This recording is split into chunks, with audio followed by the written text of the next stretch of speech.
देवरानी शेर तो जेठानी सवा शेर। सिमरन और अंकिता दोनों जेठानी देवरानी एक ऐसे संयुक्त परिवार का हिस्सा थी जहां दिन भर रसोई में काम करो, बच्चों को देखो और सास ससुर की सेवा करो। कहीं भी जरा सी देर हो जाती तो सास रुक्मणी जी को पूरी डिटेल देनी पड़ती थी कि इतनी देर कहाँ हो गई। सास रुक्मणी जी का पूरे घर पर वर्चस्व था। घर में एक भी चीज़ यहाँ से वहाँ हो जाए तो रुक्मणी जी की परखी नज़र पहचान जाती थी। दोनों जेठानी देवरानी आपस में दुख साझा कर लेती और सोचती बेचारी इसका भी मेरे जैसा ही हाल है, और इसी भावना से तृप्त होती कि मैं अकेली नहीं हूँ। दोनों के पतियों की दुकान अलग अलग जगह थी। जहाँ सिमरन के पति मनोज की दुकान घर के पास ही थी, वहीं अंकिता के पति गौरव की दुकान उस शहर से काफ़ी दूर थी जहां उनका घर था। अंकिता सास रुक्मणी जी से इजाज़त मांगते हुए बोली, अम्मा जी, गौरव को काफ़ी दूर जाना पड़ता है। अगर आप कहें तो रोज़ सुबह जल्दी खाना बनाकर मैं भी इनके साथ चली जाऊं, ताकि इन्हें भी थोड़ी देर वहां आराम मिल सके। दोपहर में यह थोड़ा खाना खाकर सो सकें, तब तक मैं दुकान संभाल लिया करूंगी। रुक्मणी जी ने भी हाँ कह दिया। अब रोज़ सुबह अंकिता गौरव के साथ ही निकल जाती और रात को ही घर वापस आती। सिमरन को भी अंकिता का यूं गौरव भैया के साथ देना अच्छा लगा। रुक्मणी जी की नज़रों में अंकिता के लिए इज्जत भी बढ़ गई कि बहू बेटे का कितना ख्याल रखती है। थोड़े महीने यूं ही बीत गए। आज सिमरन मनोज को दुकान पर चाय देने आई तो थोड़ी देर बैठ गई। उसकी नज़र दुकान पर लगे सीसीटीवी कैमरा पर गई। वह बोली, यह कब लगवाया आपने? मनोज बोला, 6 महीने हो गए। सिमरन आज काफ़ी समय बाद दुकान पर आई थी। वह बोली, उस दुकान पर भी लगवाया है क्या? मनोज बोला, हाँ, दोनों का कनेक्शन साथ ही लिया था।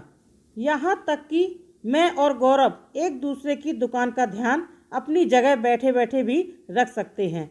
मैं मेरे मोबाइल से देख सकता हूँ कि गौरव के यहाँ क्या चल रहा है और गौरव यहाँ देख सकता है। सिमरन बोली, अच्छा चलिए फिर बताइए मुझे कि उस दुकान पर क्या चल रहा है। मनोज बोला, मैंने तो काफ़ी समय से देखा ही नहीं। जब गौरव वहाँ बैठा है तो सीसीटीवी में क्यों देखना भला? यह तो तब ज़रूरी है जब गौरव दुकान पर ना हो। कहीं चोरी तो नहीं हो रही है, यह देखने के लिए यह कैमरा ज़रूरी है। मुझे देखना है कि दुकान पर अंकिता का मन कैसे लग जाता है, भला वह भी पूरा दिन। कहते हुए मनोज से मोबाइल लिया और वहां का कैमरा खोल दिया। देखा तो दुकान में कोई दिखाई नहीं दे रहा था। वह बोली, गौरव भैया ने दुकान बंद क्यों रखी है? आज कहाँ चले गए दोनों? मनोज ने देखा तो वह भी सोच में पड़ गया। फिर पिछले कुछ महीनों की रिकॉर्डिंग चेक किए तो पाया कि गौरव भैया और अंकिता ज़्यादातर समय दुकान बंद करके घूमने गए हुए थे। अब सिमरन अंकिता की चाल समझ चुकी थी कि वह क्यों रोज़ दुकान पर जाने के लिए इतनी जल्दबाजी करती थी। मनोज को अपने भाई गौरव से यह उम्मीद नहीं थी। गौरव और अंकिता पकड़े जा चुके थे। अंकिता जब घर आई तो देखा कि उसका खेला दांव उसी पर उल्टा पड़ गया था। क्या सोचा था, क्या हो गया था? सब कुछ उल्टा पुल्टा हो चुका था। मनोज गौरव को डांटते हुए बोला, तुम बोलकर भी जा सकते थे। गौरव ऐसे कोई बार बार दुकान बंद करके घूमने जाता है क्या? अंकिता बोली, भैया गलती मेरी है, इनकी नहीं। मैं रोज रोज के घर के कामों से ऊब गई थी तो मैंने ही गौरव से घूमने की जिद की थी। अंकिता अपने ही जाल में फंस गई थी। उसे कैमरा लगा होने का बिल्कुल अंदाजा न था।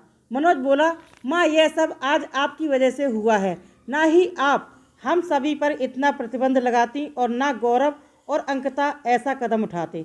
अंकिता सभी से नज़रें नहीं मिला पा रही थी। सास रुक्मणी जी ने भी फैसला किया और बोली, आज से सभी लोग अपनी अपनी इच्छानुसार घूमने जा सकते हैं। हाँ, मगर बोल कर जाएं। सिमरन बहुत खुश हुई। वह बोली, अंकिता, वैसे सबसे पहले मुझे ही पता चला कि तुम और गौरव भैया चुपके से दुकान बंद रख बाहर घूमने जाते हो। मैं चाहती तो यह बात छुपा भी सकती थी, मगर मैं इस तरह चुपके से घूमने नहीं जाना चाहती थी। मेरा मानना है कि जो भी करो सामने करो। चलो, आज तुम्हारी वजह से सभी को आज़ादी मिल गई। अंकिता ने सोचा था कि उसका बाहर घूमना भी हो जाएगा, और सभी की नज़रों में उसकी इज्जत यह सोचकर बनी रहेगी कि कितनी आदर्श पत्नी है। पति की मदद के लिए रोज़ उसके साथ दुकान जाती है, मगर सिमरन ने उसके दांव पेच को मात दे दी थी। दोस्तों, इसीलिए कहते हैं बड़े बुजुर्गों को भी इतनी पाबंदी नहीं करनी चाहिए कि बच्चे छुपा करके काम करें। पाबंदी एक हिसाब भर ही अच्छी होती है। कहानी कैसी लगी कमेंट करके ज़रूर बताइए। वीडियो को